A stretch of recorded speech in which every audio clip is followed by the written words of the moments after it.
Well, we're glad to have you with us on Bring It Home, where we try to take issues of homeland security and safety, public safety, and bring them home to you so you understand them and really feel them and can have an opinion about these issues.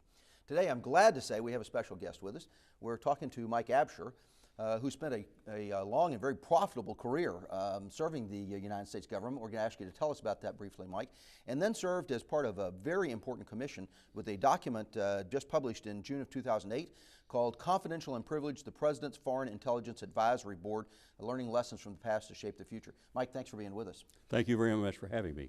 Well, Mike, how about lay this down for us? What did you do in your career as of public service? I was a CIA officer in the clandestine service for 32 years. I was served as a chief of station twice overseas, chief of base twice overseas. And my career was all over the world, so I did not have any specialty in terms of location or languages. I had to try to learn several. I've got to start with this question because we have a lot of students who watch. How did you get in the CIA? How were you attracted? How did you actually make the transition into the CIA? I got in the CIA because 1961, I thought we were going to go to war with the Soviet Union. It was a bad year in the Cold War. I was working as an assistant city manager in San Antonio, and I said, I can't stay here if we're going to have a war with the Soviet Union. I went to Washington, had several interviews, and finally I had an interview where a guy said, well, why do you want to join CIA? And I said, well, I really don't know. And he said, why is that? I said, because you haven't told me what you do. And he said, that's a good answer, and I'm not going to tell you now. In those days, very little was known about the Central Intelligence Agency. But that kind of interested me. It was intriguing. So I followed through, and I was hired in December of 1961. Now, you said you were chief of station twice, Yes. And the other duty was? I was chief of base overseas also twice. Okay, tell us what those duties are. What is a chief of base? And then I'll get you to tell us about the chief of operations. Well, a chief of base and chief of station are basically the same. Chief of base is usually subordinate to the chief of station in a country. And what they do is they run operations in a country primarily to conduct espionage and counter-espionage and occasionally covert action. They're part of the country team. That reports to the ambassador? They report to the ambassador, yes indeed, and to Washington, D.C., to the Director of Central Intelligence, now the Director of National Intelligence. And the chief of station's different from that in that, what, he has different organizational responsibilities? The chief of station has responsibilities to the Director of National Intelligence and also the Director of CIA today. But the responsibilities are the same: conduct espionage, counter-espionage, and covert action overseas. Let me be real clear. Every country does this, don't they? Correct. And so every embassy is both a platform for coordination and cooperation with another country, but also a platform for espionage. Those people who are at embassies here in our United States, that's part of their duty, isn't it? I think that's a very safe statement to say, Dave. And I'm sure you're a very safe guy. Well, one last point as a chief of station. You've talked about conducting operations overseas, conducting espionage. Generally, though, Americans don't do that themselves, do they? I mean, you use and recruit other people, locals, frequently, don't you? That is correct. The cornerstone of our espionage is to spot, develop, recruit, and run in place an agent using a foreign language overseas to penetrate another government or an organization or a group of people, such as a terrorist organization about which we need to find out information. So it's clandestine, it's risky, and it's often time-consuming, but can be very profitable. Mike, here's why that's so important to me on a program that focuses on Homeland Security.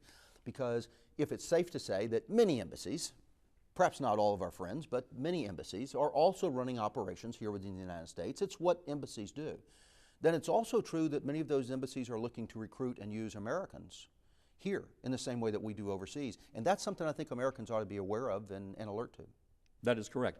As a matter of fact, you'll see also in this study, 1985 was known as the year of the spy, and there were 6 espionage agents arrested in the United States. I'm sorry, there were 9.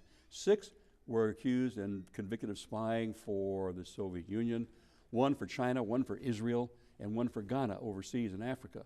So there were 9 Americans that were committing espionage against our country, and they were all caught and arrested in the same year. Now tell us about the study. What was the origin of this study, looking back at lessons learned about intelligence in the past and lessons for the future? What was the origin of this study?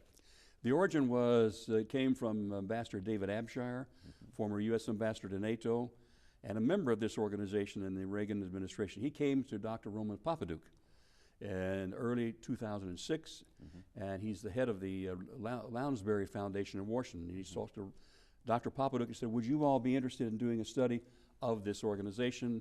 And Roman said, absolutely.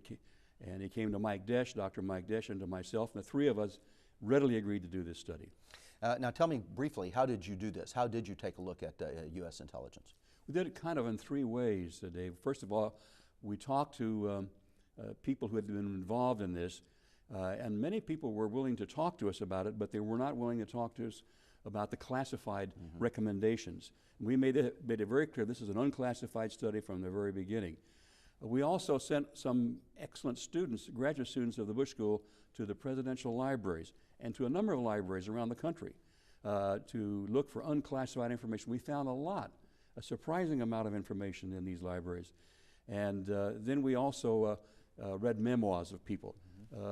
Bob Gates, former president of A&M and now the Secretary of Defense, wrote a terrific memoir called From the Shadows, and which he talked a lot about this study and also other things. So we had a three-pronged approach here. That study is confidential and privileged, the President's Foreign Intelligence Advisory Board. Mike, I'm afraid we're going to run out of time before you can tell me the key points. What conclusions did you come to? What do people need to know about U.S. intelligence, lessons from the past and for the future? Okay, this board was set up to be advisory board, nonpartisan, objective advisory board to the President alone. And over the years, it was established in 1956 under Eisenhower. Up to the present day, we found that the board has been successful in advising the President of numerous issues involving American intelligence. We've seen some declassified recommendations, some declassified studies by this, but for the most part, we interviewed some 26 former senior people in governments, in our government, who they were able to give us an idea of the kinds of things that we have, that the PIFIAB did. They can't talk about all the results, but we got a good idea, and we concluded the PIFIAB was successful. The PIFIAB being the President's Foreign Intelligence Advisory Board, but you did tell me that you concluded it was successful, but you did have a major lesson or two having to do with the importance of human intelligence and humans in the loop. Would you talk about that? We just have about a minute left. Okay. The human intelligence factor has been highlighted throughout the entire PIFIAB history. They keep saying we need to better it. The current President Bush is trying to increase human intelligence by 50%. And in my own career, I've seen the dichotomy between technical intelligence and human intelligence. And the human intelligence often is more important than the technical intelligence, and I have this here to show you. Okay. This is a bamboo firing device on a Viet Cong road mine that was dug up when I was in Vietnam in 1972 and given to me as a gift. Our high-tech metal detectors aren't going to be very effective against bamboo. A defector, a young man who was a former VC, came to us and said, I know where we planted a road mine. We went and we found this thing. We dug it up and people's lives were saved. The lesson being then that satellites and computers are important, Absolutely. But they'll just never substitute for that human touch, the human operator that we have, the human agent that we're able to turn. We need both, and absolutely we do need more and better human intelligence too. Mike, thanks for being with us. We've been talking with Michael Absher, who is a fellow now at the Scowcroft Institute at the Bush School of Government and Public Policy at Texas A&M. Thanks for being with us, Mike. And we hope you enjoyed this session of Bring It Home, and we hope you'll stay with us because we're going to have more sessions like this on Bring It Home, bringing home Homeland Security and public safety issues to you.